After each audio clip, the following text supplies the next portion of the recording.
Hi guys, this is Rashid in Houston, Texas. Today is Monday, January 26, 2026. Yesterday was a terrible day, Saturday and yesterday Sunday, after the second U.S. citizen in Minneapolis was killed by ICE agents, Alex Pretti, on Saturday. I watched the video many times. He was surrounded by at least 7 ICE agents while he was trying to help a female protester who had been pepper sprayed by these ICE agents. He was also pepper sprayed. They pushed him to the ground. They found his concealed weapon that he had a permit to carry in a hidden fashion on his back pocket. They pulled it out and said, "Gun, gun, gun," and continued struggling with him.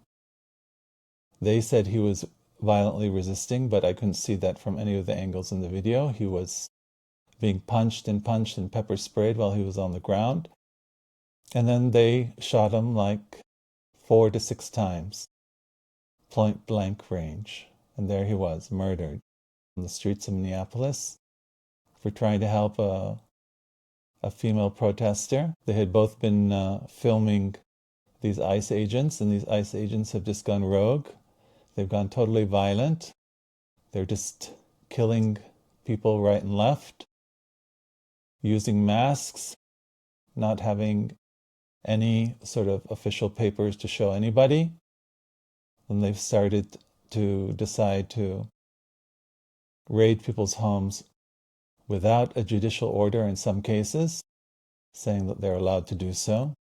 So yesterday I was spiraling. I felt really depressed.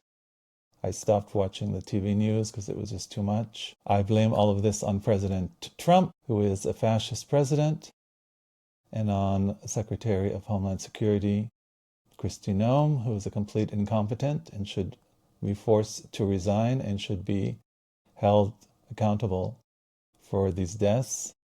She should be put on trial along with all of these ICE agents who killed Alex Pretti, and who also killed Renee on January 7th, 2026, claiming that she was trying to run over the ICE agent when she was just trying to get away from the scene in her car, and he shot her 3 times at point blank range through the head.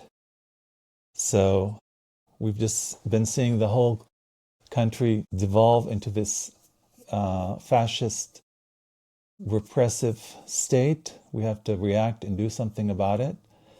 Democratic politicians are finally speaking out against all of this, and so are some Republicans. They said President Trump supposedly today on Monday has softened his words towards Tim Walz. This whole ICE operation that has been ongoing for weeks in Minnesota, more specifically in Minneapolis and St. Paul, where there are currently 3,000 ICE agents deployed, the most ever in any situation so far. It's totally ridiculous. Has just been a vendetta of President Trump and of his fascist advisor Stephen Miller against a Democratic blue state, against a governor, Tim Walz, who is a Democrat and who ran against Trump in the last election as the vice presidential candidate of Kamala Harris as the presidential candidate of the Democrats in the 2024 general election. And because of Trump's hatred for Ilhan Omar, the Democratic representative in Congress from Minnesota, who is of Somali origin, and as we've seen, Trump has repeatedly slurred the whole Somali population, both in the US and in Somalia, calling them ugly, calling them stupid, calling them thieves. And so it's just clear that he's tried to make Minnesota, tried to make them the public face of what happens when you resist the federal government, when you resist Trump specifically. And it's just really sad.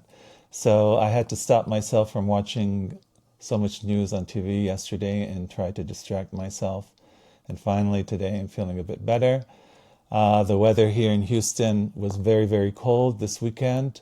All the local officials tried to scare everybody that we were going to have a snowcalypse and that we would have tons of snow and ice and the power would go out and it would just be a nightmare, and none of that happened. It's been really, really cold, but no snow, no ice, no power outages. And today, finally, the sun came out, thank God, and that helped put me into a better mood. So, guys, think about all these things. I know my content is usually about handbags and other things, but I couldn't not come on and say all of this to all of you. And I hope we can support and love each other more and resist this tyranny coming from the Trump administration. Peace out.